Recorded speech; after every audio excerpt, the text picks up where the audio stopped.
کھلنے کا خوف، اور کھل بھی رہی تھی حضرت احمد بن حنبل کی لنگی، تہبند، مار کھا رہے ہیں، اپنے فتوے پر ثابت قدم ہے، لنگی کھلنے کا، تہبند کھلنے کا احساس ہوا۔ اب آسمان کی طرف نگاہ اٹھا کر اللہ سے دعا کرتے ہیں کہ رب العالمین، میں تیرے کلام کی حفاظت کے لیے یہاں تک پہنچ گیا، تو میری عزت کی حفاظت کر دے، عزت کی حفاظت کر۔ مصیبتوں میں خدا کو بلانے والے، آفتوں میں خدا کو بلانے والے کبھی مایوس نہیں ہوتے۔ ادھر احمد بن حنبل نے دعا کی، لکھا ہے کتاب میں، آسمان سے اللہ نے فرشتے کو بھیجا، جاؤ میرے احمد کی تہبند اور لنگی کی گھاٹی مضبوط کر کے آؤ، میرے احمد کی لنگی اور تہبند کی گھاٹی مضبوط کر کے آؤ۔ اسی لیے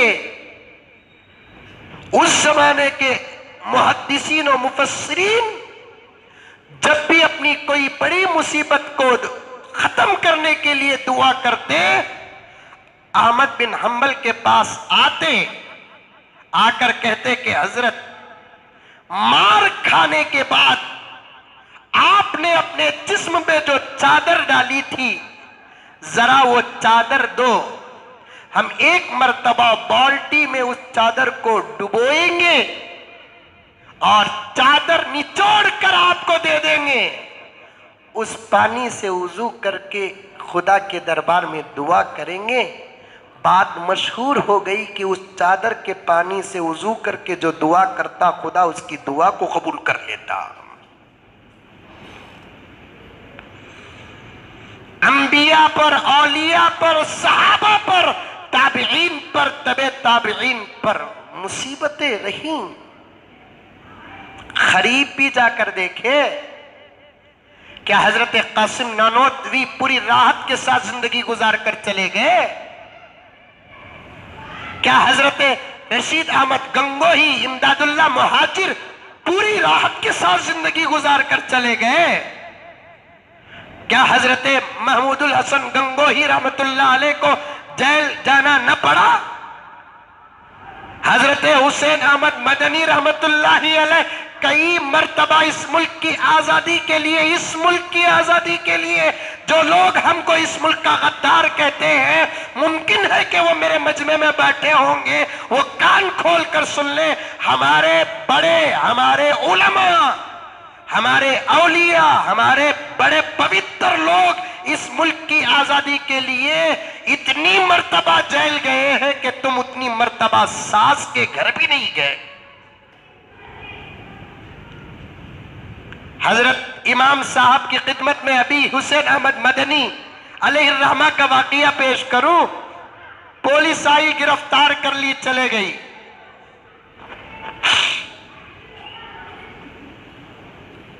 کون تھے حسین احمد مدنی رحمت اللہ علیہ؟ دارالعلوم دیوبند میں بخاری کا درس دینے والے، سبحان اللہ۔ پولیس گئی، پکڑ لی، حضرت حسین احمد مدنی رحمت اللہ علیہ کو جا کر جیل میں ڈال دی۔ برطانیہ کی پولیس جو ہندوستان میں راج کر رہی تھی، ظلم کر رہی تھی۔ ملاقات کے لیے حضرت محتمم قاری طیب علیہ الرحمہ گئے، ادھر بھی ولی، ادھر بھی ولی، ادھر بھی سید، ادھر بھی سید۔ عمر میں طیب علیہ الرحمہ چھوٹے، عمر میں حضرت حسین احمد مدنی رحمت اللہ علیہ بڑے، لیکن دونوں کا ادب ساری دنیا میں مشہور تھا۔ حضرت قاری صاحب رحمت اللہ علیہ ملاقات کے لیے حسین احمد مدنی رحمت اللہ علیہ کی خدمت میں حاضر ہوئے، سلاخوں کے ادھر حضرت مدنی، سلاخوں کے ادھر حضرت قاری، خیریت و عافیت پوچھتے ہوئے جیل خانے میں ہمارے بڑوں نے دو چیزیں کبھی نہیں چھوڑی، ایک دین کی خدمت، ایک ملک کی خدمت، کبھی اپنے ہاتھوں سے جانے نہیں دیا، اور ہم بھی ہماری پوری زندگی میں یہ کام برابر کرتے رہیں گے. ہم نہ دین کی خدمت چھوڑیں گے نہ ملک کی خدمت چھوڑیں گے. چاہے سامنے والا ہمارے بارے میں صاف نظر ڈالے کہ بری نظر ڈالے، اس کی نظر خراب ہوگی، اس کا دل خراب ہوگا، اس کی نیت خراب ہوگی، لیکن ہمارا کچھ بھی نہیں بگڑے گا. ہمارا کچھ نہیں بگڑے گا. حضرت قاری صاحب رحمت اللہ علیہ نے حضرت مدنی رحمت اللہ علیہ سے پوچھا، حضرت انشاءاللہ بہت جلد رہائی ہو جائے گی، اب آپ دن رات کیسے گزارتے ہیں یہاں؟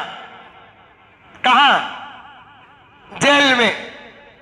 حضرت مدنی رحمت اللہ علیہ نے فرمایا قاری صاحب علیہ الرحمہ سے کہ قاری صاحب یہاں جو قیدی ہے نا، ان قیدیوں کو میں تعلیم الاسلام پڑھا رہا ہوں. پڑھنے پڑھانے کا سلسلہ نہیں چھوٹا. مدنی علیہ الرحمہ نے فرمایا قاری صاحب میں یہاں کے قیدیوں کو اسلام سکھا رہا ہوں، شریعت سکھا رہا ہوں، نماز سکھا رہا ہوں، روزہ سکھا رہا ہوں، حلال سکھا رہا ہوں.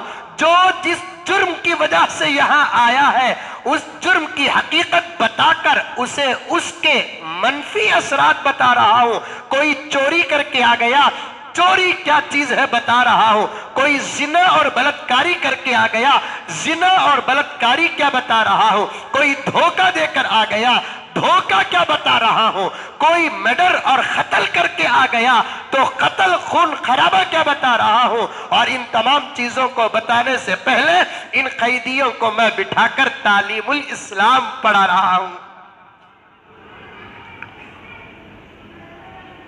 کیا؟ تعلیم الاسلام پڑھا رہا ہوں. اب تمنا بھی معلوم ہے کہ نہیں ہے کہ تعلیم الاسلام معلوم کیا؟ تعلیم الاسلام کیا؟ میں بیضاوی، جلالین، ابن کثیر، تحاوی یہ نامہ بول جاتا ہوں. حضرت کون سے کتاباں کس کے سامنے بول رہی بول کر. ایک بہت بڑے مفتی صاحب گزرے ہیں ہندوستان میں جن کا لقب ہی مفتی اعظم گزرا، حضرت مولانا مفتی کفایت اللہ صاحب علیہ الرحمہ. چھوٹی چھوٹی 4 جلدوں میں یہ کتاب لکھے تعلیم الاسلام.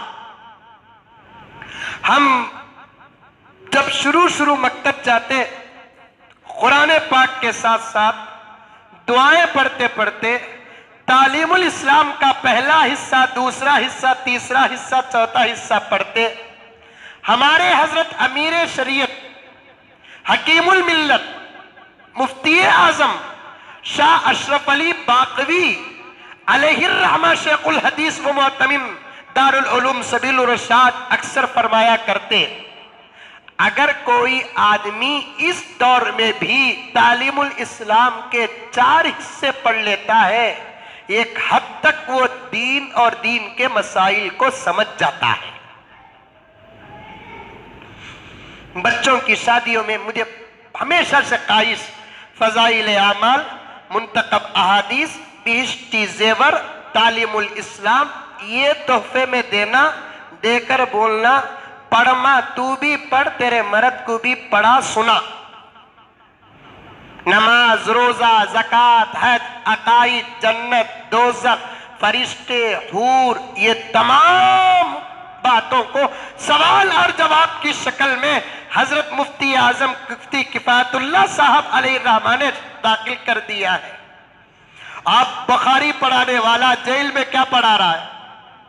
ارے بولو، سو گئے؟ بخاری پڑھانے والا شیخ الحدیث اب جیل میں کیا پڑھا رہا ہے؟ تعلیم الاسلام پڑھا رہا ہے. اولیاء آپس میں مذاق بھی کر لیتے. لکھا ہے کتاب میں زندے اولیاء جو دنیا سے چلے گئے ان سے بھی مذاق کر لیتے. 6-7 سال پہلے ایک واقعہ بولا تھا، کل رات پھر وہ پڑھنے کا موقع ملا مجھے.